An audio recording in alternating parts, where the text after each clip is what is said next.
Hey everyone, welcome back to my next video. In this one, we're going to be taking a quick look and testing out the fine line drawing pens by the brand Ohuhu.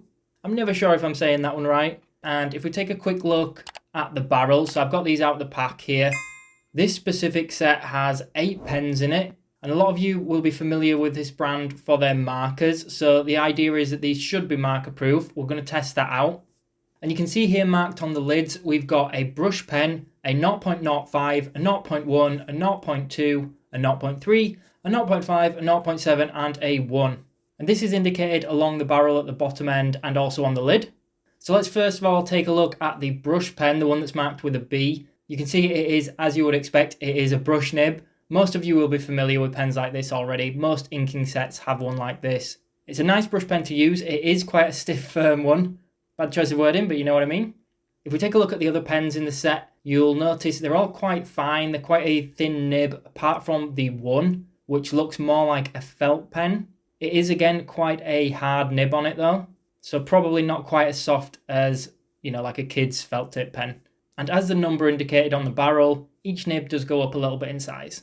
So that is all of the pens that came in this set there.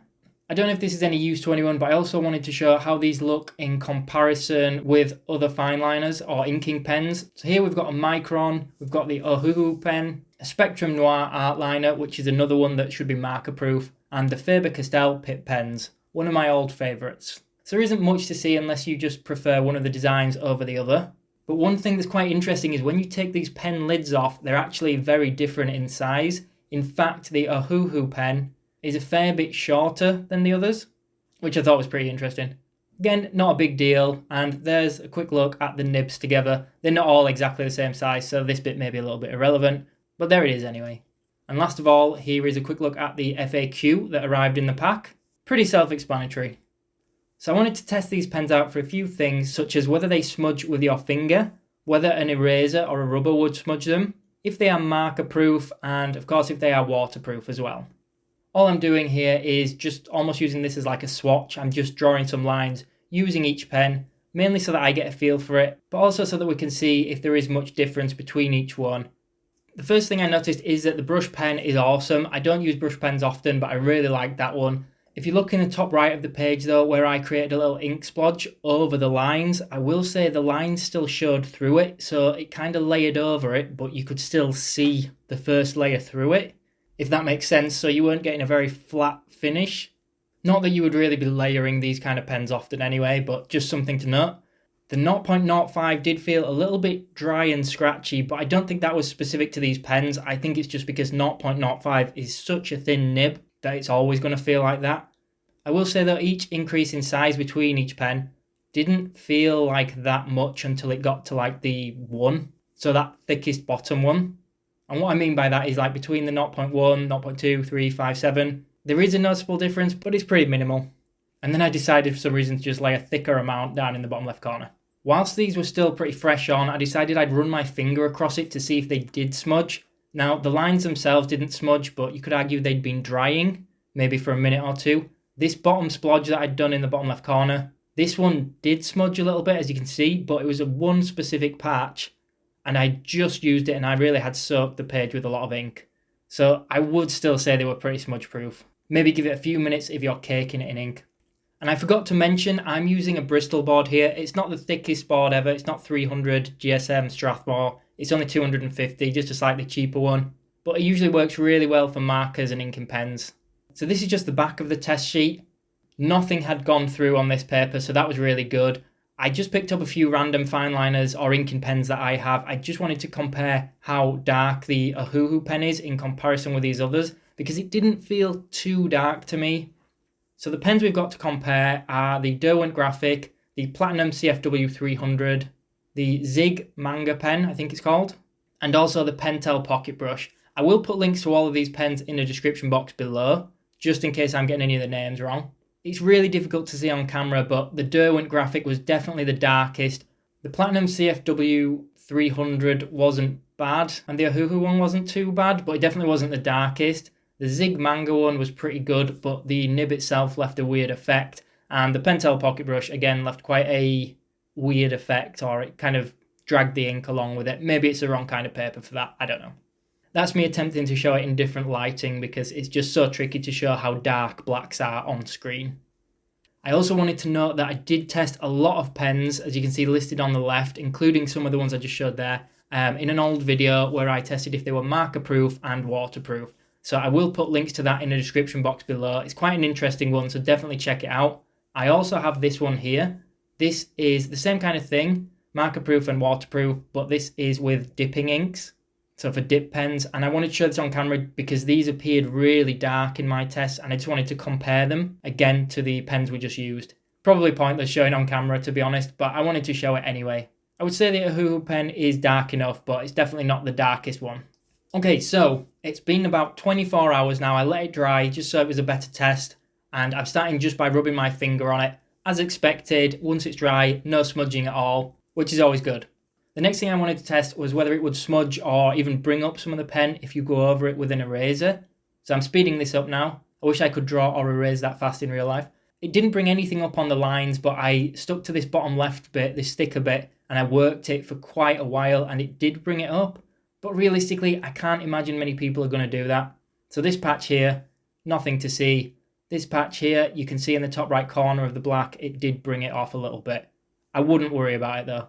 Next up, we've got a Copic marker. So this is a 0, which means it's a colourless blender. The reasoning behind this is if I used colour, you probably wouldn't be able to see the black in it as much. Whereas a colourless blender still has the alcohol markers, it would show the smudging quite well. So if we look up close, you can't really see anything. The marker is still a little bit wet at this point. And then I covered this bottom area in it as well because it was a thicker amount of pen ink. Last of all, I have a brush that I was just going to use to test if it's waterproof. Now, the first thing to mention is this brush left a nice brown streak along my paper. So if you're ever going to do anything like this, use a clean brush. So I've got a clean brush here. Let's try that again. A little bit of water. I'm not going too overboard with the amount on my brush.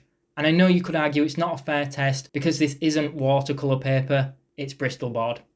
But there you have it. If you can see that a little bit closer zoomed in, it did bring it off on the thicker area that I tested it on.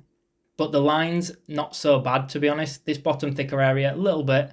So it's definitely not waterproof, but overall not bad. So you can see the results there a little bit clearer, hopefully. That's just a photo I took after it dried. So no sign of smudging once it's dry. Not really any ink came up with the eraser unless I rubbed it to death.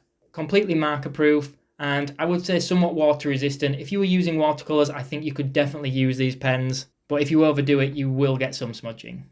Okay, and last of all I'm doing here is using them as a bit of a demo. And I'm drawing a fell beast from The Lord of the Rings. I'd already sketched this out off camera a little bit earlier, because this was really to demonstrate inking with the pens more than anything.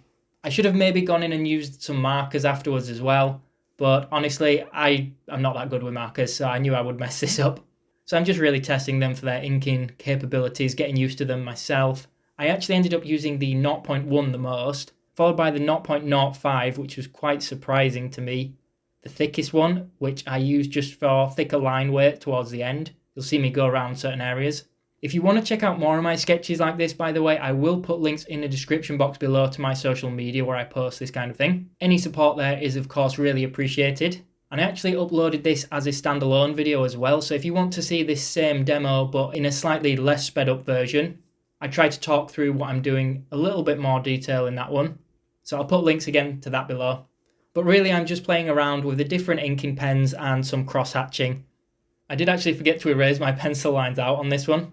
This is my small cheap sketchbook. It's just printer paper. It is quite thick printer paper and I really like the quality, but honestly, it's a really cheap one.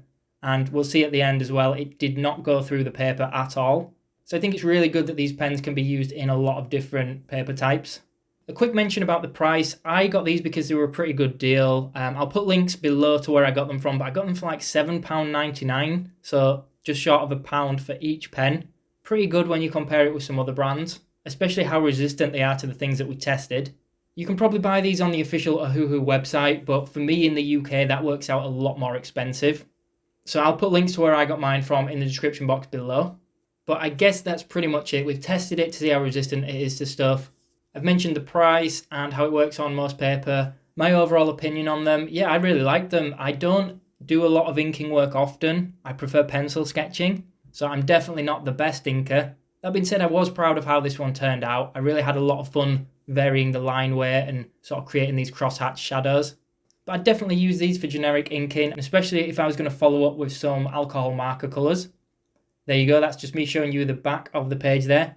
Proof that there was no bleed through. But there you have it, guys. So as mentioned, I've got a ton of related videos to this one that I will put links to below, as well as where I got the product from. I'd be interested in knowing your thoughts on this one. But I hope you guys found this video useful if you were looking at buying these pens. If you did, make sure that you subscribe to the channel. It really helps me out a lot. As well as that, hit that thumbs up button and switch notifications on for future content. Thanks so much for watching, everyone.